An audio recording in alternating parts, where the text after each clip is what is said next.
र मैले यतिसम्म पनि भनेको छु कि यदि अनुसन्धानको क्रममा प्रधानमन्त्री नै आउँछ भने पनि छोड्न आवश्यक छैन। मेरो पार्टीको कुनै नेताको त के कुरा भन्ने कुरा पनि मैले सार्वजनिक रूपमा भन्दै आएको म जानकारी गराउन चाहन्छु। सम्मानीय प्रधानमन्त्रीज्यूलाई प्रश्न सोध्न चाहन्छु। सम्मानीय प्रधानमन्त्रीज्यू, यही रोस्ट्रमबाट केही समय अगाडि भुटानी शरणार्थी प्रकरणमा यो त ट्रेलर हो, पुरा फिल्म गजब आउँछ भनेर भन्नुभएको थियो। हामीले बडा आशाका साथ हेरिएका थियौँ, तर जब जे आयो बडा टालटुले र सजिलो बुझिन सक्ने खालको आयो। नक्कली भुटानी शरणार्थीको फाइल खोलेर नेपाली काङ्ग्रेसलाई साइजमा राख्नुभयो, ललिता निवास मार्फत समाजवादीलाई साइजमा राख्नुभयो, गौर हत्याकाण्ड मार्फत जसपालाई, अनि अब गिरीबन्धु मार्फत नेकपा एमालेलाई साइजमा राख्न ट्राई गर्दै हुनुहुन्छ। आफ्नो कुर्सी बलियो बनाउन यो राजनीतिक दाउपेच नगरेर कामले जनताको मन जितेर आफ्नो प्रधानमन्त्रीत्वको आयु लामो बनाउन सकिँदैन थियो होला? भारतीय नेतृत्वले अन्तरिक्ष यानलाई चन्द्रमामा कसरी सफल अवतरण गराउने भनेर सोचिरहँदा हाम्रो नेतृत्व कसरी आफ्नो यसम्यानलाई बचाउने र मुद्दा कमजोर बनाएर सफल अवतरण गराउने भन्ने सोच्नमा तल्लीन हुनु अत्यन्त दुःखद छ। यताको अनुसन्धान अधिकारीलाई उताको कर्मचारीलाई यता अवतरण गराउने व्यस्त हाम्रो नेतृत्वबाट सुशासनको आशा कहिले गर्ने होला? छिमेकीले चन्द्रमामा यान पठाउँदा मेरो देशले खाडीमा जवान पठाउन बाध्य छ। देशभित्रका विश्वविद्यालयहरू रित्तिँदैछन्, व्यवसायीहरू निराश छन्, खेलाडीहरू पलायन हुँदैछन्, युवा पुस्तामा देश छोड्ने लहर चलेको छ। प्रधानमन्त्रीज्यू, चन्द्रयान अहिले माग्दिन तर यसम्यानलाई जोगाउन लाग्दिन भन्ने हजुरको प्रतिबद्धताको कार्यान्वयन कहिले हुन्छ? भ्रष्टाचारमा पनि आफ्नो र अरूको भनेर हेर्ने हो भने हामीले खोजेको सुशासन चाहिँ कहिले आउँछ यो देशमा? अर्को प्रश्न, गौर हत्याकाण्डको छानबिन कसैले हुन्छ भनेर भनिरहेका छन्, कसैले गठबन्धनभित्र अब नहुने भनेर निर्णय भएको छ भनेर भन्छन्। प्रधानमन्त्रीज्यू, यो सदनलाई जानकारी गराइदिनु होला, यो छानबिन हुन्छ या हुँदैन? धन्यवाद। सम्माननीय प्रधानमन्त्री। सभामुख महोदय, मान्य सदस्यले बडो संवेदनशील भएर प्रश्न राख्नु भएको छ, म धन्यवाद भन्न चाहन्छु। मेरो नेतृत्वमा सरकार गठन भएदेखि आजका दिनसम्म मैले सामाजिक न्यायको प्रत्याभूति, सुशासनको सुनिश्चितता र सार्वजनिक सेवा प्रवाहमा सुधारलाई मुख्य प्राथमिकतामा राख्दै आएको छु र यी कार्यहरूबाट एउटा सन्देश आम जनतामा प्रवाहित भइ पनि रहेको छ।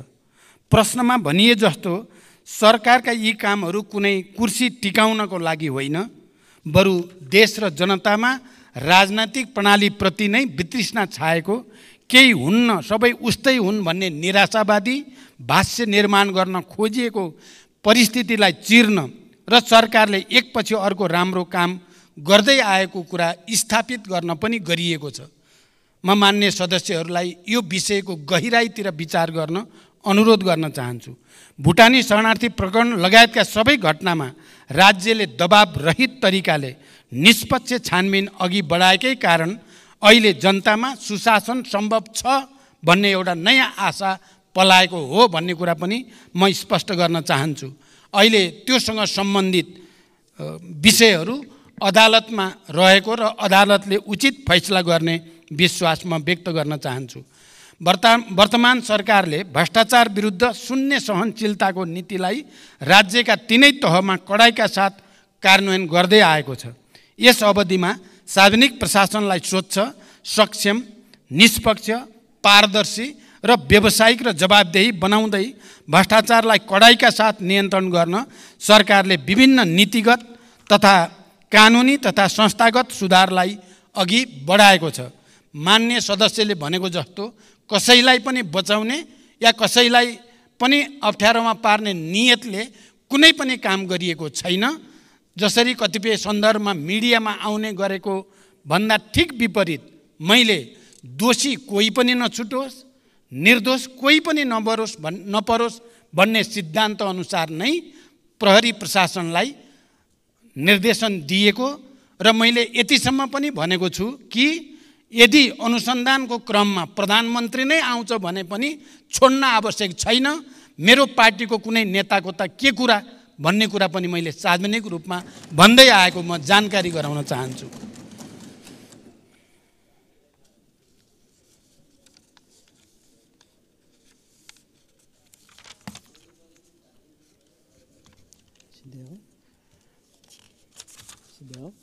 सबै किसिमका भ्रष्टाचारलाई तथ्य र प्रमाणको आधारमा अनुसन्धान छानबिन गरी दोषीलाई कानुनको दायरामा ल्याउन सरकार अहिले पनि उत्तिकै प्रतिबद्ध छ। भ्रष्टाचारको मामिलामा यो आफ्नो या यो पराए भनेर सरकारले कसैलाई विभेद गरेको छैन, गर्ने पनि छैन। कानुनी समानताको सिद्धान्तलाई सरकारले पूर्णतः आत्मसात गरेको छ, गरिरहनेछ। सभामुख महोदय, मान्य सदस्यहरूले राख्नुभएका सारगर्भित प्रश्नहरूका बारेमा संक्षिप्त रूपमा मैले सरकारको तर्फबाट प्रधानमन्त्रीको हैसियतले स्पष्ट पार्ने कोसिस गरेको छु। देशका र जनताका सामु कयौं चुनौतीहरू छन्। यिनको सार्थक र परिणाममुखी समाधानका लागि सबै राजनीतिक दलबीच साझा धारणा र राष्ट्रिय एकता जरुरी छ। विचार, मान्यता र सिद्धान्तमा अन्तर भए पनि राष्ट्रिय मुद्दा र राष्ट्रिय सवालहरूमा हाम्रो समान दृष्टिकोण र मान्यता हुनुपर्दछ र हामी सबै राष्ट्रिय मुद्दामा एकै ठाउँमा उभिनुपर्दछ भन्ने म ठान्दछु। त्यसो भए मात्र नेपाली जनताले चाहेको र खोजेको परिवर्तन ल्याउन सम्भव हुन्छ। सरकारले चालेका कदम र अघि बढाएका कार्यहरूले जनतामा सरकारप्रति आशा र भरोसा बढाउनुको साथै विकासप्रतिको एउटा नयाँ तत्परता पैदा गरेको छ। यस अवधिमा सार्वजनिक सेवा प्रवाहमा जनताले साबिकमा भोग्दै आएका झन्झट र शास्तिलाई उल्लेख्य मात्रामा कमी ल्याउन सफलता मिलेको छ। विकास निर्माणले गति लिएको छ र देशमा नयाँ आशाको सञ्चार पनि भएको छ।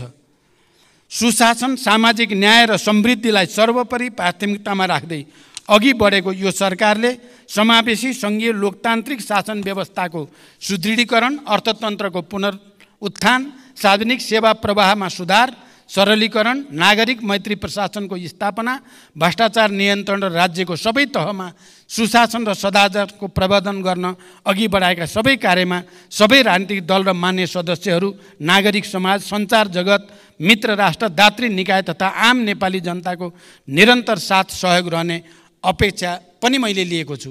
र यही सदनमा पनि हाम्रा विचार र एजेन्डामा अन्तरका बावजुद यहाँ सहमति बनाउनको लागि सरकारको तर्फबाट, सरकारको प्रमुखको हैसियतले मैले निरन्तर प्रयास गर्दै आएको कुरा पनि म जानकारी गराउन चाहन्छु।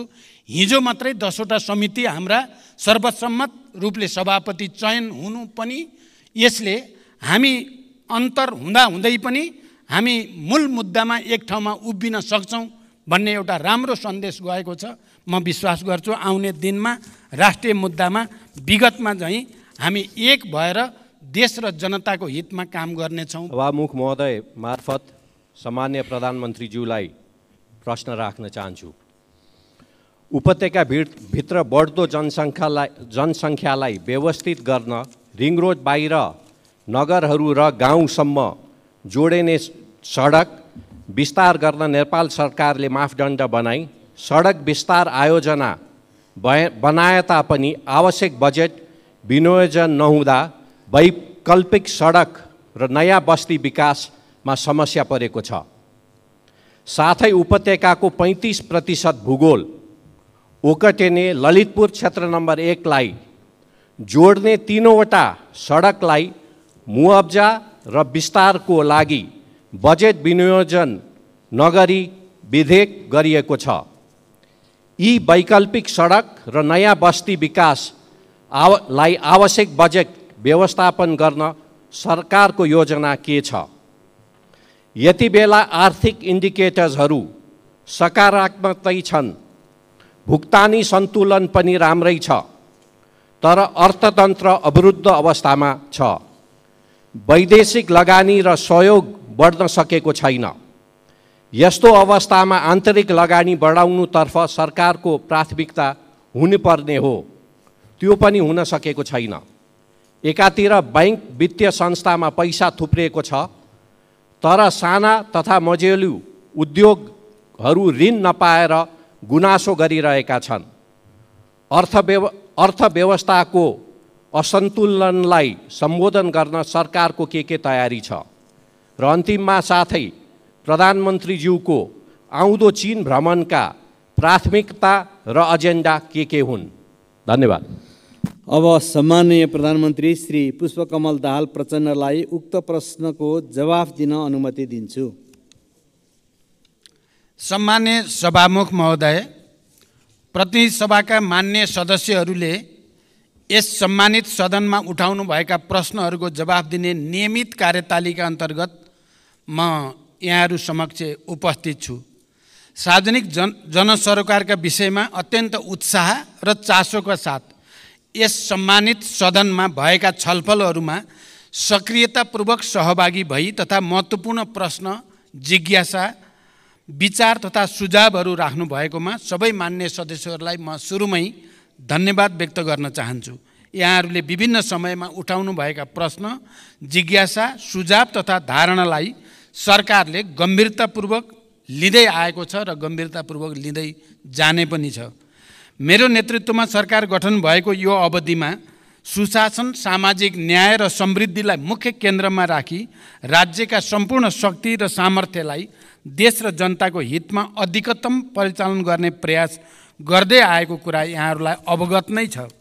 सरकारको मुख्य जोड सङ्घीय लोकतान्त्रिक गणतन्त्रात्मक शासन व्यवस्थाको सुदृढीकरण, अर्थतन्त्रको पुनरुत्थान र सबलीकरण, सार्वजनिक सेवामा जनताको सहज पहुँच, भ्रष्टाचार नियन्त्रण र सुशासनको प्रवर्धन रहेको छ।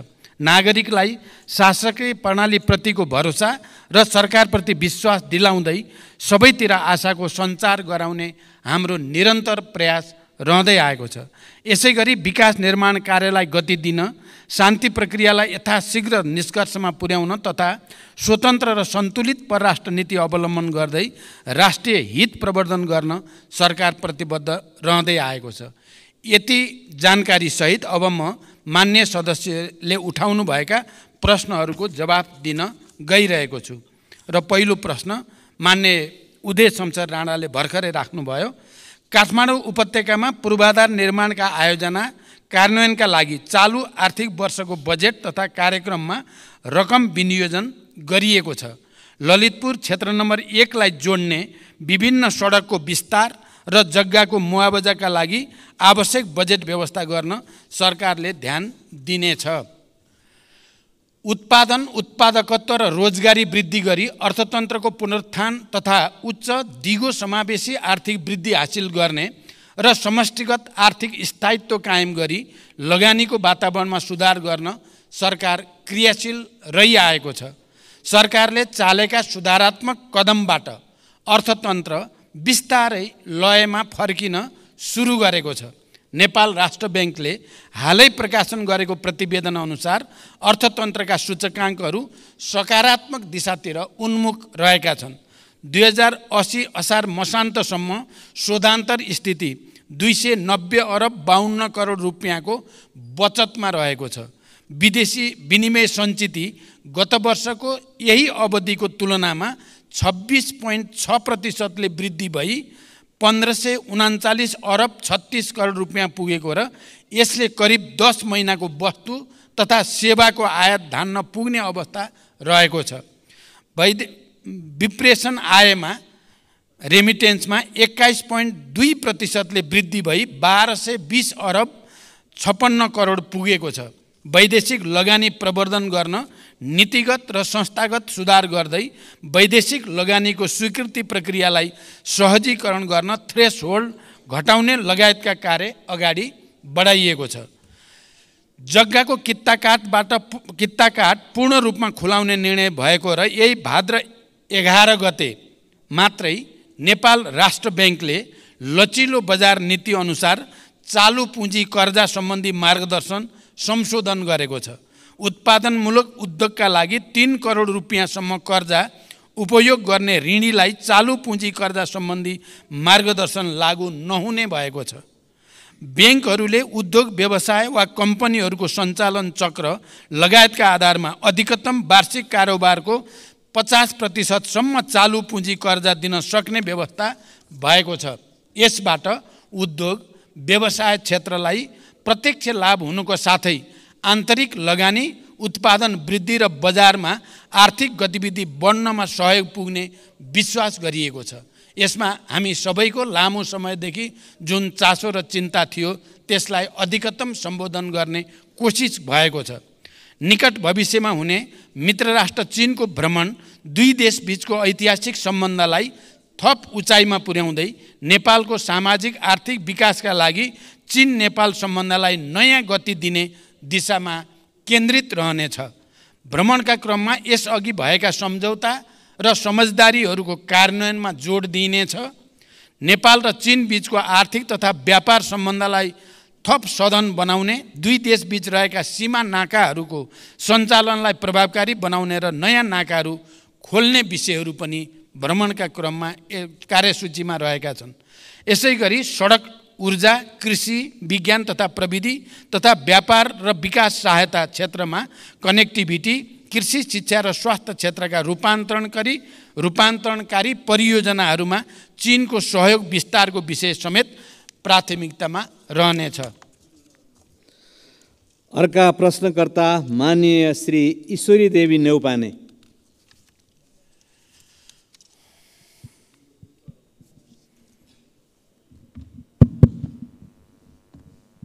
सम्माननीय सभामुखज्यू मार्फत सम्माननीय प्रधानमन्त्रीजीलाई मेरो 3 प्रश्न। नम्बर 1, सम्माननीय प्रधानमन्त्रीज्यू, शासन विधि र पद्धतिको हो कि व्यक्तिको? विधि र पद्धतिको हो भने व्यक्ति परिवर्तनले खासै असर नराख्नुपर्ने हो, तर हाम्रोमा विधि पद्धति अवलम्बन भन्दा मन्त्री या कर्मचारी परिवर्तन गरेर नै शासन सुशासन ल्याउन देखाउन खोजेको जस्तो देखिन्छ। यसमा प्रधानमन्त्रीजीको धारणा के छ?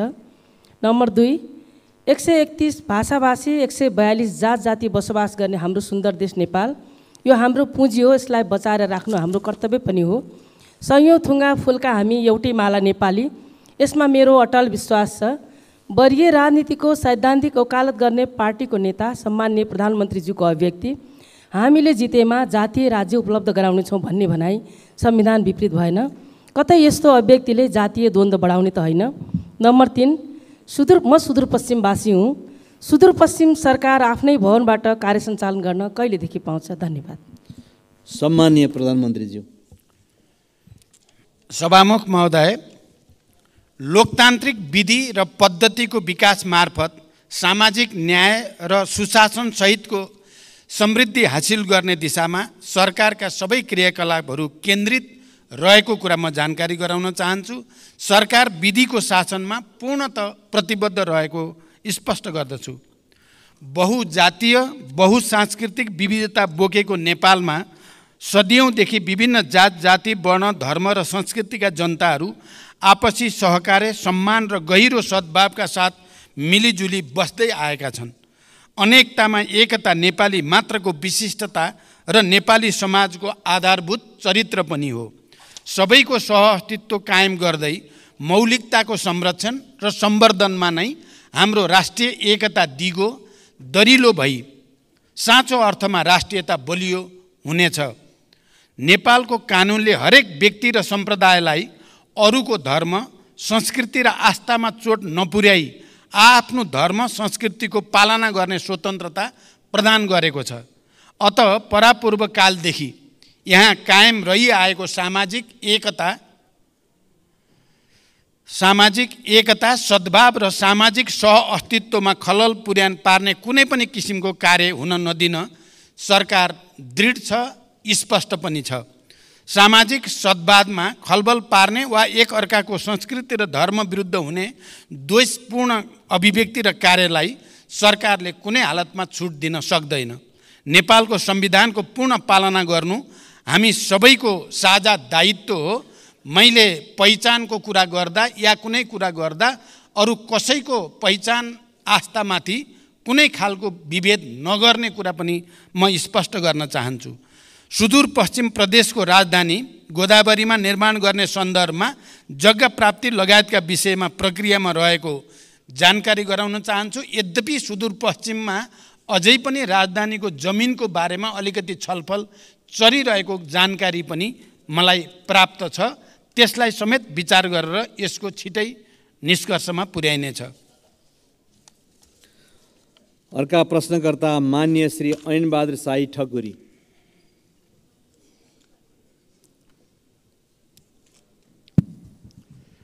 सम्माननीय सभामुख महोदय, मार्फत सम्माननीय प्रधानमन्त्रीज्यूलाई मेरो प्रश्न यस प्रकार छन्। सम्माननीय प्रधानमन्त्रीको आसन्न चीन भ्रमणमा नेपालका उत्तरी सीमासँग जोडिएका नाकाहरू खोल्ने एजेन्डामा मुगुको नाक्चे लाग्न छ कि छैन?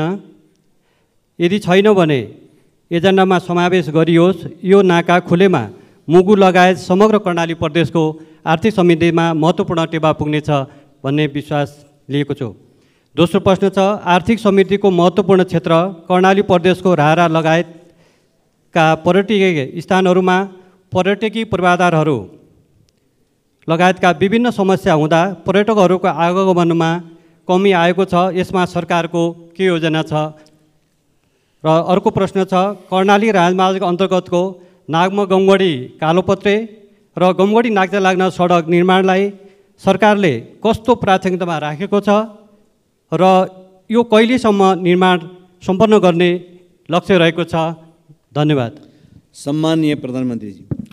सम्माननीय सभामुख महोदय, मेरो आसन्न चीन भ्रमणको क्रममा चीन र नेपाल बीच नयाँ व्यापारिक नाका खोल्ने विषयमा समेत छलफल हुने कुरा करिब निश्चित भएको छ। त्यस सन्दर्भमा मुगुको नाक्चे लाग्न जो मलाई धेरै पहिलेदेखि त्यसको बारेमा स्थानीय जनसमुदाय र जनप्रतिनिधिले कुरा राख्दै पनि आउनु भएको छ, त्यो विषय पनि मैले त्यहाँ कुरा उठाउने र त्यसबारेमा एउटा निष्कर्ष लिने मेरो कोसिस हुनेछ। पर्यटनको विकासका लागि आवश्यक पूर्वाधार निर्माणका कार्य सरकारको उच्च प्राथमिकतामा छन्। रारा लगायतका पर्यटकीय स्थलको विकासका लागि सङ्घीय स्रोतबाट सञ्चालन हुने कार्यक्रमका अतिरिक्त प्रदेश तथा स्थानीय तहबाट समेत आफ्ना कार्यक्षेत्रभित्र रही पूर्वाधार निर्माण तथा पर्यटन प्रवर्धनका कार्यहरू सञ्चालनमा रहेको जानकारी गराउन चाहन्छु। नागमा गमगढी र गमगढी नाक्चे लाग्न सडकलाई उच्च प्राथमिकतामा राख्दै हाल विभिन्न खण्डहरूमा कार्य भइरहेको जानकारी म यो सम्मानित सदनलाई गराउन चाहन्छु। हाल नागमा गमगढी 6.5 किलोमिटर, कालोपत्रे र 8 किलोमिटर ग्राभेल स्तरमा स्तरोन्नति गर्ने गरी निर्माण कार्य भइरहेको छ। त्यसै गरी गमगढी नाक्चे लाग्नमा 12 किलोमिटर निर्माण कार्य पनि अगाडि बढिरहेको छ। अर्का प्रश्नकर्ता मान्य श्री ऋषिकेश पोखरेल।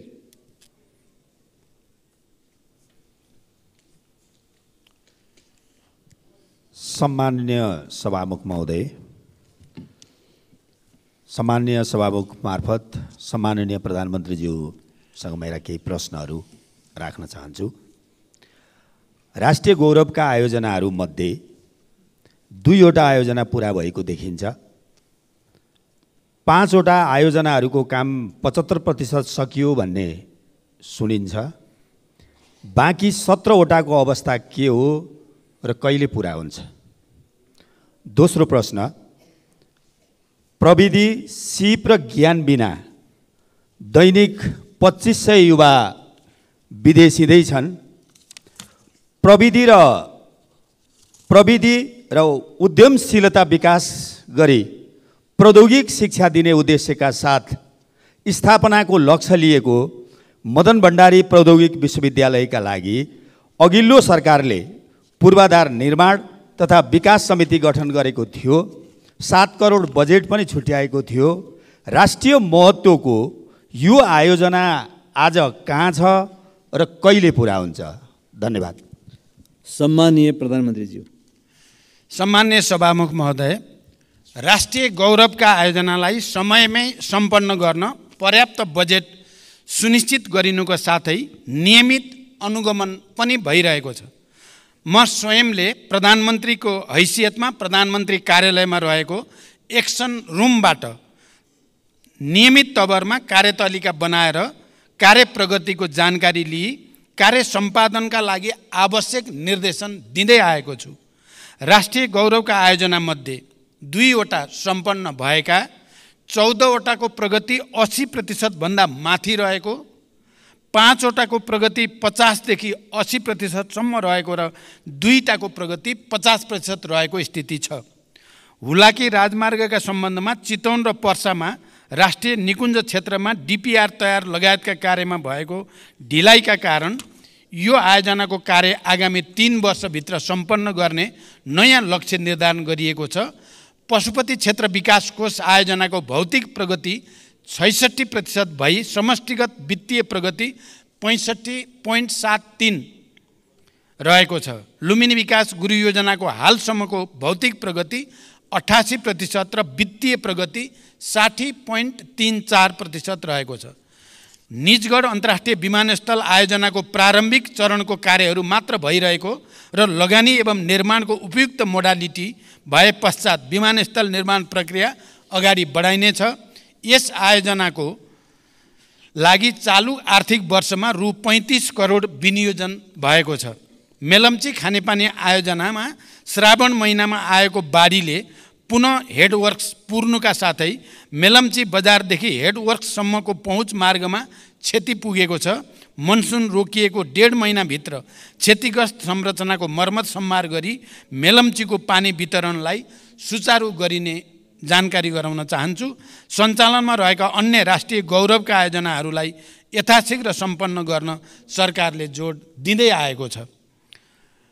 मिति 2077 साल साउन 12 गते मदन भण्डारी प्रौद्योगिकी विश्वविद्यालय विकास समिति गठन भएको हो।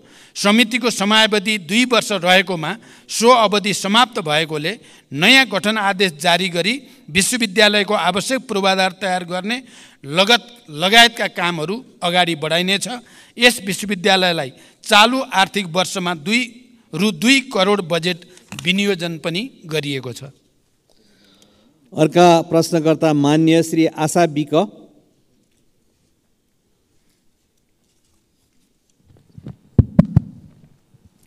सम्माननीय सभामुख मार्फत मेरो प्रधानमन्त्रीलाई प्रश्न, यो प्रश्न गर्दै गर्दा मलाई अलिकति दुःख पनि लागेको छ। राज्यले 2063 साल जेठ 21 गते छुवाछुत मुक्त राष्ट्र घोषणा गर्यो। छुवाछुतलाई गैर कानुनी भने तापनि अहिलेसम्म जघन्य जातीय विभेद घटनाहरू भइरहेका छन्। सरकारले छुवाछुत उन्मूलन गर्ने जस्ता कदम चालिरहेको छ। सरकारले दलितहरूको न्यूनतम मानवाधिकार रक्षा गर्न के पहल गरिरहेको छ? जातीय विभेदका घटनाहरू प्रहरी प्रशासनले संवेदनशीलताका साथ उजुरी दर्ता नलिएको अवस्था छ। सरकारले यस्ता घटना न्यूनीकरण गर्नका लागि के योजना ल्याउँछ?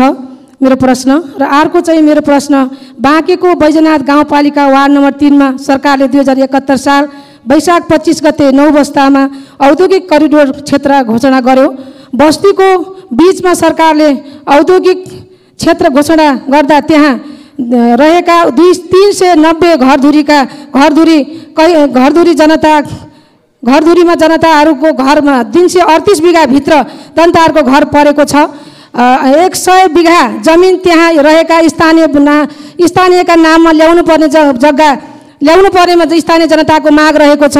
2028 सालदेखि बसोबास गरिरहेका जनतालाई लाल पूर्जा दिनुपर्ने र सोही ठाउँमा बस्ती व्यवस्थापन गर्न सरकारले के भूमिका खेल्नेछ?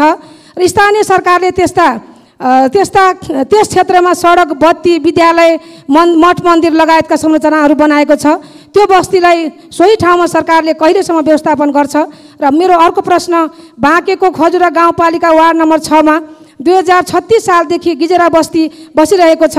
सरकारले पटक पटक त्यस बस्तीलाई लाल पूर्जा दिने भनेर मौखिक प्रतिबद्धता जनाए पनि हालसम्म त्यहाँ रहेका जनताले लाल पूर्जा पाएका छैनन्।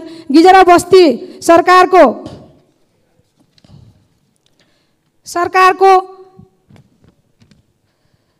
ऐलानी जग्गा र टन्डनको चिनी मिल रहेको क्षेत्रमा बसोबास गरिरहेका छन्। सरकारले बत्ती, पानी, विद्यालय लगायतका संरचना त्यहाँ पनि सबै ठाउँमा जनतालाई उपलब्ध गराएको छ।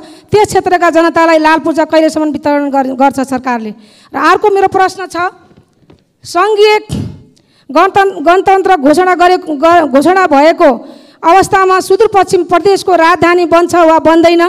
के यही हो गणतन्त्र? बन्ने भए कहाँ बन्छ? प्रदेशसभाबाट घोषणा भएको गोदावरी राजधानी बन्छ कि बन्दैन? बन्ने भए कहिलेसम्म बन्छ? किन घोषणा गरेको हिजो तपाईँहरूको पार्टी र एमाले पार्टीको संयुक्त घोषणा गर्दै आजसम्म किन मौन? जनता जान्न चाहन्छ। धन्यवाद। सम्माननीय प्रधानमन्त्रीज्यू। सम्मान्य सभामुख महोदय, मान्य सदस्यले सोधेका प्रश्नहरू उत्तरभन्दा पनि लामो जस्तो लाग्यो। तैपनि म संक्षिप्तमा उत्तर दिने कोसिस गर्छु। नेपालको संविधानले छुवाछुत तथा भेदभाव विरुद्धको हकलाई मौलिक हकको रूपमा सुनिश्चित गरेको छ। जातका आधारमा गरिने छुवाछुत तथा भेदभाव जन्य कार्यलाई गम्भीर सामाजिक अपराधको रूपमा लिँदै कानुन बमोजिम दण्डनीय हुने र त्यस्तो कार्यबाट पीडित व्यक्तिलाई कानुन बमोजिम क्षतिपूर्ति पाउने हकको प्रत्याभूति पनि गरिएको छ। सरकार यो मौलिक हकको पूर्ण कार्यान्वयनको लागि प्रतिबद्ध रहेको छ। यद्यपि मौलिक हकहरूको कार्यान्वयनका लागि सबै तहबाट अझै घनीभूत प्रयास पनि आवश्यक छ। यो समस्या देशको एउटा लामो सांस्कृतिक समस्या पनि भएको हुनाले यसको समाधानको निम्ति कानुनलाई प्रभावकारी कार्यान्वयनको निम्ति पनि सबै क्षेत्रको सहयोग अनिवार्य छ। जातीय विभेदका घटनामा प्रहरी प्रशासनले संवेदनशीलताका साथ उजुरी नलिएको भन्ने कुरामा सरकारको गम्भीर ध्यानाकर्षण भएको छ।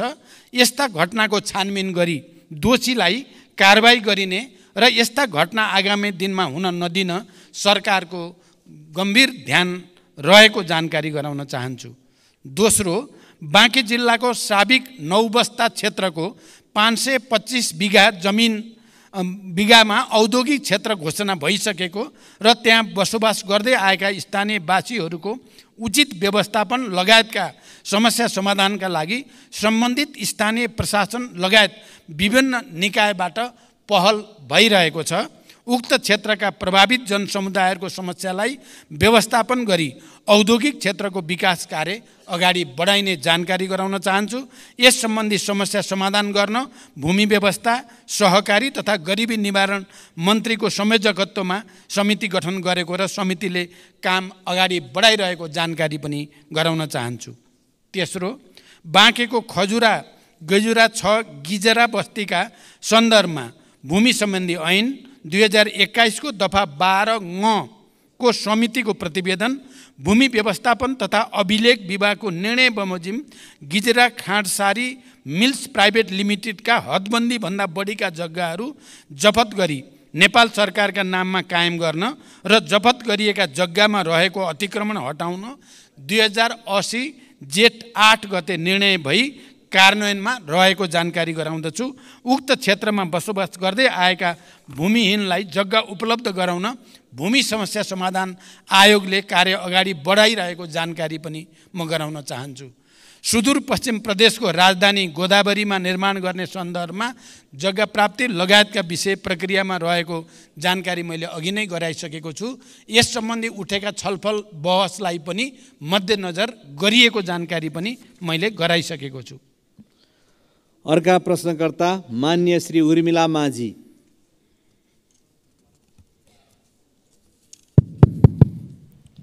सम्माननीय सभामुख ज्यू मार्फत सम्माननीय प्रधानमन्त्रीज्यूलाई प्रश्न सोध्न चाहन्छु। सम्माननीय सभामुख ज्यू, हाम्रो देश नेपाल कृषि प्रधान देश हो। यहाँका 65% बढी जनसङ्ख्या कृषिमै आश्रित देखिन्छ। तर पछिल्लो अवधिमा नेपालको उत्पादनको हिस्सा घट्दै गएको मात्र होइन, सामान्य भन्सामा प्रयोग हुने सबै चिज आयातमा निर्भर गर्नुपर्ने बाध्यता खडा हुँदै गएको छ। कृषि क्षेत्रमा लगानी अत्याधिक हुने तर प्रतिफल अत्यन्तै न्यून हुने प्रक्रियाले गर्दा कृषिप्रति मानिसको आकर्षण र लगाव निरन्तर घट्दो छ। सरकारले उत्पादन वृद्धि गर्न र जनतालाई कृषिमै जीवन देख्ने गरी कृषि पेसालाई गर्विलो पेसा बनाउन कस्तो योजना निर्माण गर्दैछ? धन्यवाद। सम्माननीय प्रधानमन्त्री। सभामुख महोदय, सबल आत्मनिर्भर अर्थतन्त्रको निर्माणका लागि कृषि क्षेत्रमा गुणात्मक र रूपान्तरणकारी परिवर्तन सरकारको प्राथमिकतामा रहेको छ। कृषि क्षेत्रको उत्पादन र उत्पादकत्व बढाउन कृषि क्षेत्रमा आधुनिकीकरण, यान्त्रिकीकरण र व्यवसायीकरणलाई सरकारले उच्च रूपमा जोड दिँदै आएको छ।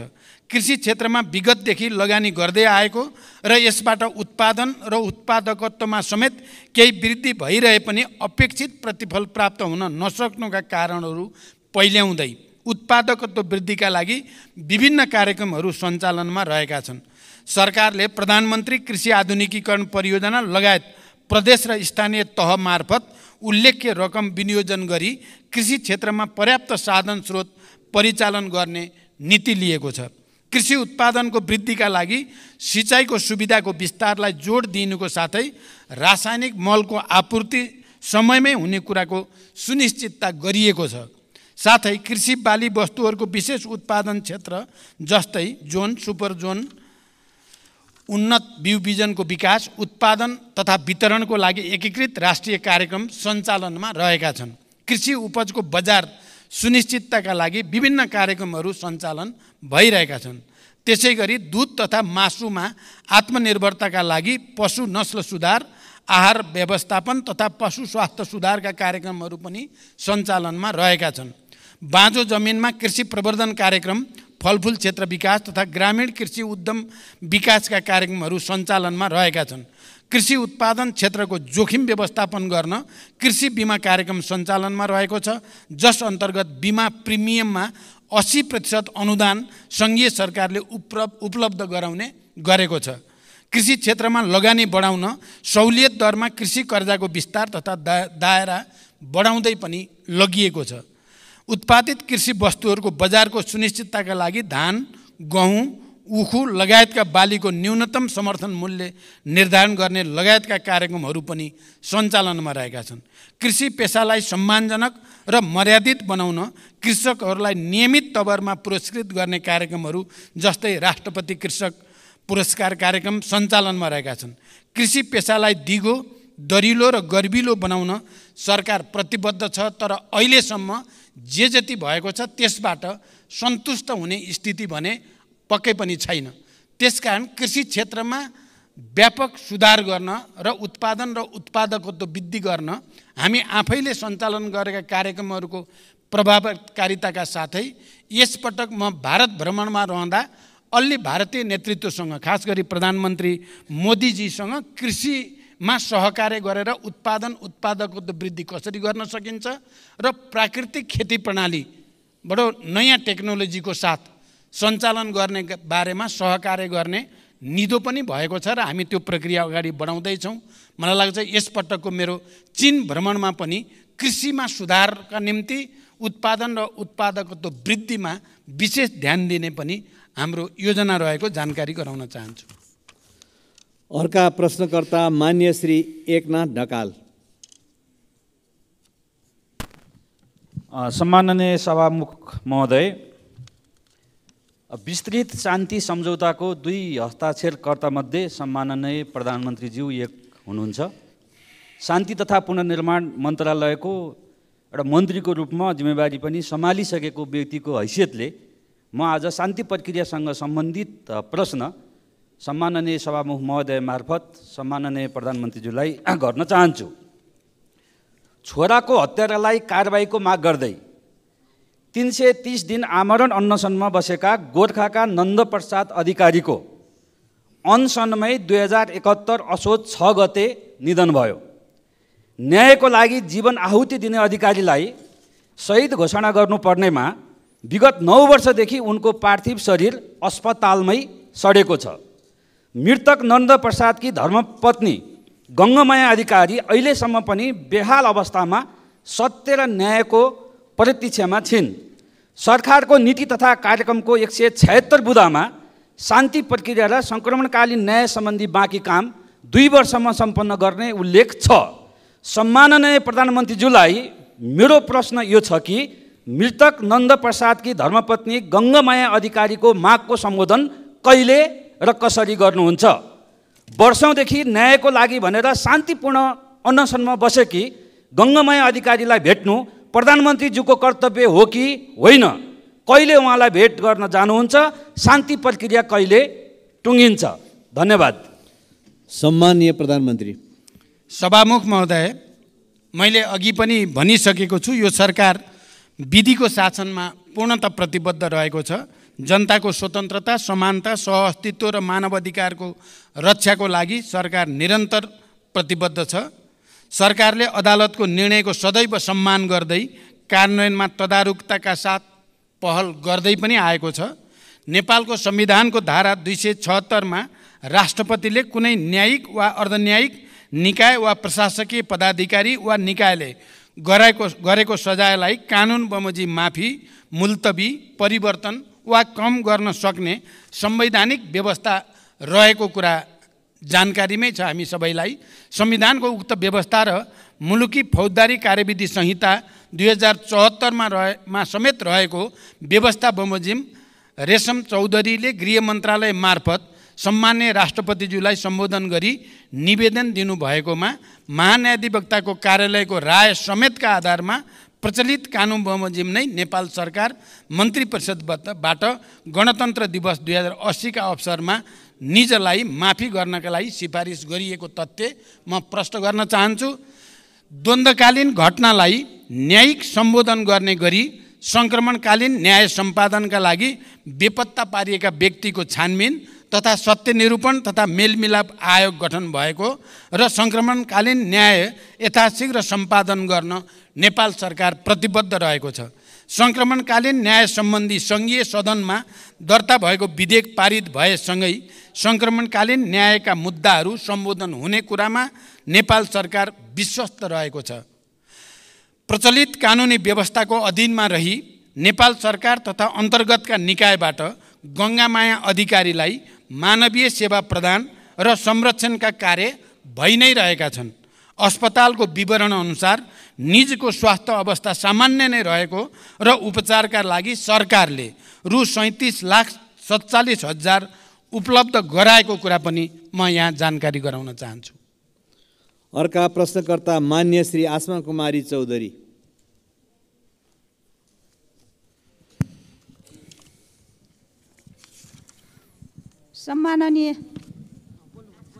सम्माननीय सभामुख महोदय, सम्माननीय सभामुखज्यू मार्फत सम्माननीय प्रधानमन्त्रीज्यूलाई केही प्रश्न सोध्न चाहन्छु।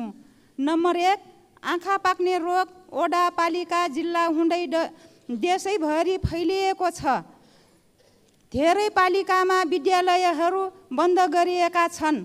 त्यसबाट अत्याधिक बालबालिका प्रभावित भएका छन्। स्वास्थ्य मन्त्रालय र प्रधानमन्त्रीज्यू स्वयं यसको निराकरणको लागि के गर्दै हुनुहुन्छ? नम्बर 2, नेपालले आर्थिक वर्ष 2079-80 मा भारतलाई 10 अर्ब 45 करोड रुपैयाँको बिजुली बिक्री गरेको छ।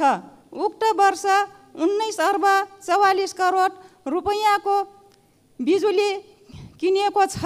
सरकारले किन ठान्दैछ दोब्बर आपूर्ति भइरहेछ भन्न किन डराउँछ?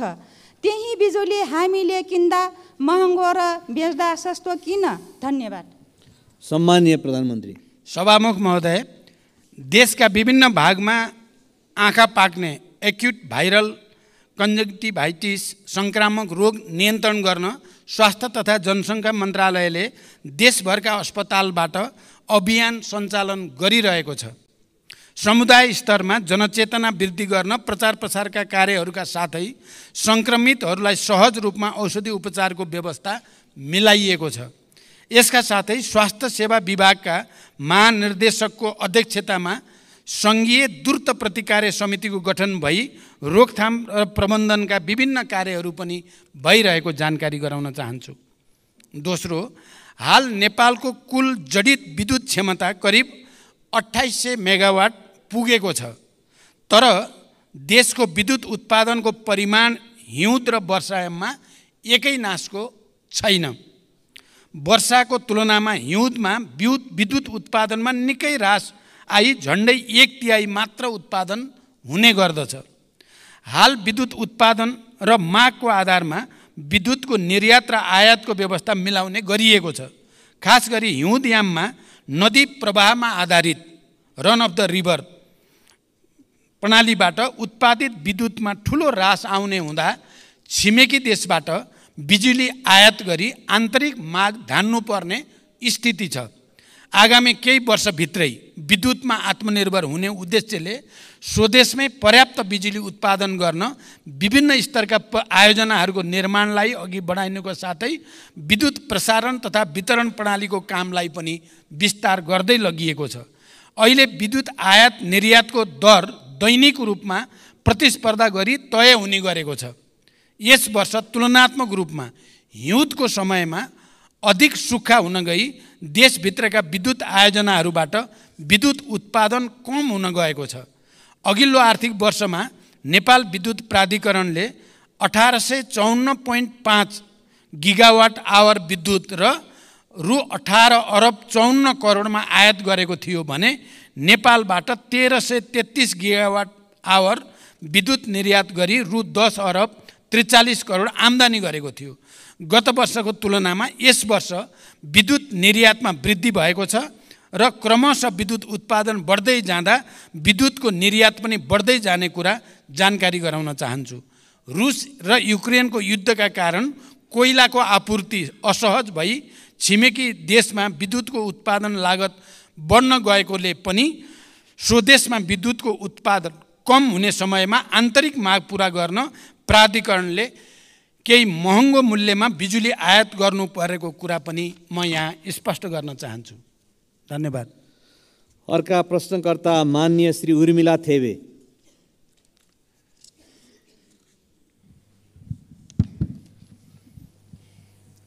सम्माननीय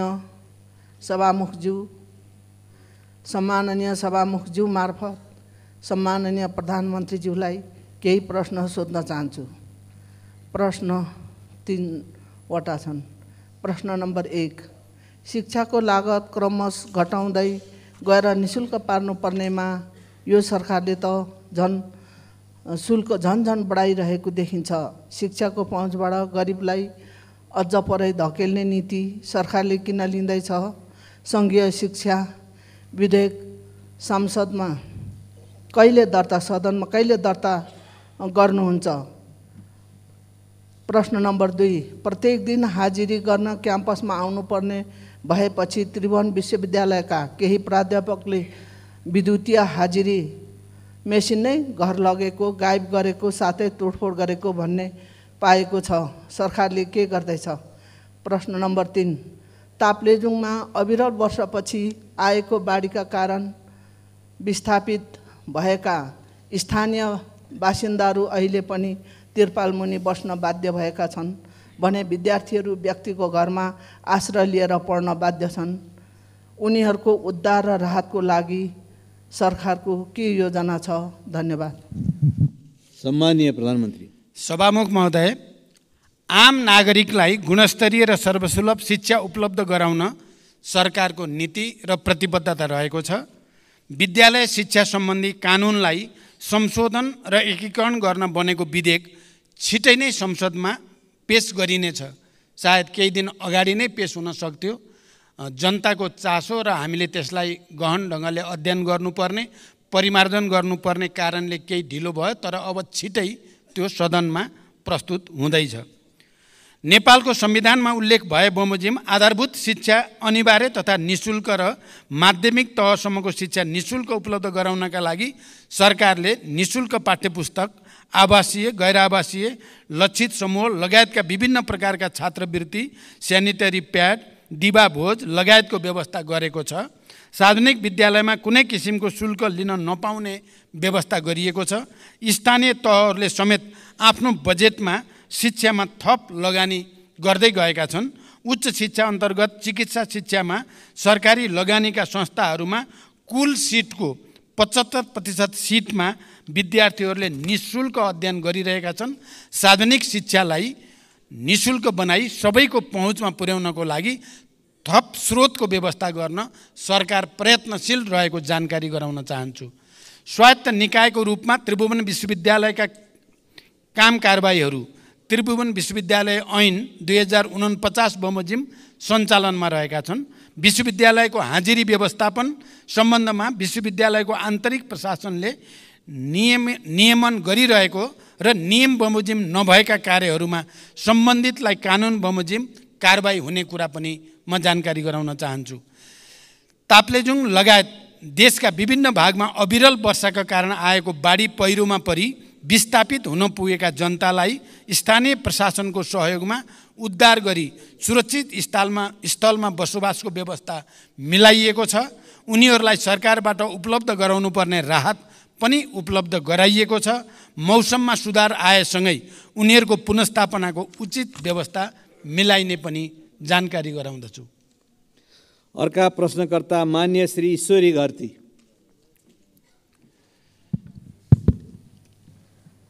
सम्मान्य सभामुख महोदय मार्फत सम्मान्य प्रधानमन्त्रीज्यूलाई केही प्रश्न सोध्न चाहन्छु। पहिलो प्रश्न, रोल्पालाई मुख्य आधार इलाका बनाएर 10 वर्षे सशस्त्र द्वन्द्वको सुरुवात गर्नुभएको सम्मान्य प्रधानमन्त्रीज्यू 3 पटक प्रधानमन्त्री हुँदा पनि रोल्पालीको जनजीवनमा परिवर्तन आउने गौरवका योजना दिन सक्नु भएन। रोल्पालीको त्यो ऐतिहासिक सहयोग प्रधानमन्त्री भएपछि बिर्सनुभयो भन्ने रोल्पालीहरूको गुनासो छ। त्यो गुनासोलाई कसरी सम्बोधन गर्नुहुन्छ? दोस्रो प्रश्न, जुम्ला लगायतका जिल्लामा स्याउ पाक्ने समय आयो। स्याउले बजार भाउ नै नपाउने अवस्था आउन सक्छ र आइरहेको पनि छ। यसको व्यवस्थापनमा सरकारको के योजना छ? र तेस्रो प्रश्न, 10 वर्षे सशस्त्र द्वन्द्वको क्रममा शहीद भएकाहरूको सम्झना र सम्मानका लागि दाङको घोराईदेखि रोल्पाको होलेरी घरतेगा हुँदै रुकुम पूर्वको हुकाम मैकोटसम्म पुग्ने 220 किलोमिटर सडक खण्डलाई वर्तमान सम्मान्य प्रधानमन्त्रीज्यूको चाहना र पहलमा शहीद मार्ग नामाकरण गरेर योजना अगाडि बढाइएको थियो। बजेट अभावमा योजना निकै कछुवा गतिमा भई अझै सम्पन्न हुन सकेको छैन। शहीद मार्गको मुख्य प्रवेशद्वारको रूपमा रहेको घोराईदेखि रोल्पा होलेरीसम्मको 31 किलोमिटरको सडक खण्ड अलपत्र र जोखिमपूर्ण भएको लामो समय बितिसक्यो। यसबारे सदनमा मैले 3-4 पटक कुरा पनि राखिसकेँ, तर सरकारले यो योजनालाई प्राथमिकतामा पारेन किन? रोल्पाको रुन्टीगढी गाउँपालिकाभित्र अहिले 4वटा चुनढुङ्गा खानी सञ्चालनमा छन् भने थप 4वटा खानी दर्ता भएर सञ्चालनको प्रक्रियामा छन्। हाल 200 भन्दा बढी टिप्पर सञ्चालनमा छन् भने पुरानो र नयाँ गरी 8वटा चुनढुङ्गा खानी सञ्चालनमा आउँदा दिनमा कम्तीमा 500 देखि 700 सम्म टिप्परहरू घोराई होलेरीको यही शहीद मार्ग भएर सञ्चालनमा आउनेछन्, जसले गर्दा उक्त सडकमा अन्य गाडीहरू सञ्चालनमा आउन निकै बाधा पर्ने र हाल परिरहेको पनि जानकारी गराउँछु। त्यसैले सो क्षेत्रमा वैकल्पिक औद्योगिक मार्ग बनाउने र घोराई होलेरीको 31 किलोमिटर सडकलाई कालोपत्रे गर्दै शहीद मार्ग योजना समयमै सम्पन्न गर्न सरकारको के योजना छ? धन्यवाद। सम्माननीय प्रधानमन्त्री। सभामुख महोदय, नेपालको राजनैतिक आन्दोलनमा रोल्पा जिल्लाको विशिष्ट र ऐतिहासिक योगदान रहेको कुरामा कसैको विमति हुने छैन। इतिहासका हरेक कालखण्डमा रोल्पाली जनताको वीरता र साहसको उच्च प्रशंसा हुनेछ भन्ने मेरो विश्वास छ। विकास र जनताको जीवनस्तरमा रूपान्तरणका लागि विगतदेखि नै उच्च प्राथमिकता सरकारले दिँदै आएको छ। मानव विकासमा पछाडि रहेका कर्णाली प्रदेश, सुदूरपश्चिम प्रदेश, मध्य प्रदेश, रोल्पा, रुकुम लगायतका जिल्ला तथा क्षेत्रलाई विकासको मूल प्रवाहमा ल्याउन र ती क्षेत्रमा पूर्वाधारका संरचनाको विकासका लागि सरकारले प्राथमिकताका साथ कार्यक्रमहरू सञ्चालन गरिरहेको जानकारी गराउन चाहन्छु। जुम्ला जिल्लाको विकासलाई सरकारले प्राथमिकतामा राख्दै स्याउको सुपर जोन तथा पकेट क्षेत्रहरू घोषणा गरी आवश्यक सहयोग तथा सहुलियत प्रदान गर्दै आएको छ। यस वर्षको बजेट तथा कार्यक्रममा प्रधानमन्त्री कृषि आधुनिकीकरण आयोजना लगायतका कार्यक्रम तथा प्रदेश तथा स्थानीय तहको विकास कार्यक्रमबाट उत्पादन, प्रशोधन तथा प्याकेजिङमा आवश्यक सहयोग तथा सहुलियत प्रदान गरिएको छ। स्याउको भण्डारणको लागि उच्च क्षमताको कोल्ड स्टोर निर्माण पनि भइरहेको छ। तेस्रो, सरकारले दाङको घोराईदेखि रोल्पाको होलेरी हुँदै रुकुमको मैकोटसम्मको शहीद मार्गलाई प्राथमिकता राखेर कार्यान्वयन गर्दै आइरहेको छ। सडक र पुलको माग देशभरि नै सडक र पुलको माग देशभरि नै अत्यधिक हुने गरेको, थुप्रै सडक योजनाहरू सञ्चालन गर्नु परिरहेको तर पर्याप्त बजेट विनियोजन गर्न नसकिएको कुरा सत्य हो। घोराई होलेरी खण्डको 31 किलोमिटर सडक अत्यधिक भार बोक्ने सिमेन्ट उद्योगका ट्रकहरूको कारणले पनि क्षति भइरहेको छ। भार नियन्त्रण गर्दै सडकको आवश्यक मर्मत सम्मार गरी सडक सुधार गर्न सरकार प्रतिबद्ध रहेको जानकारी गराउँछु। घोराई होलेरीको वैकल्पिक सडक बनाउने सुझावका विषयमा आगामी दिनमा छलफल गरी आवश्यक कार्य अगाडि बढाइनेछ।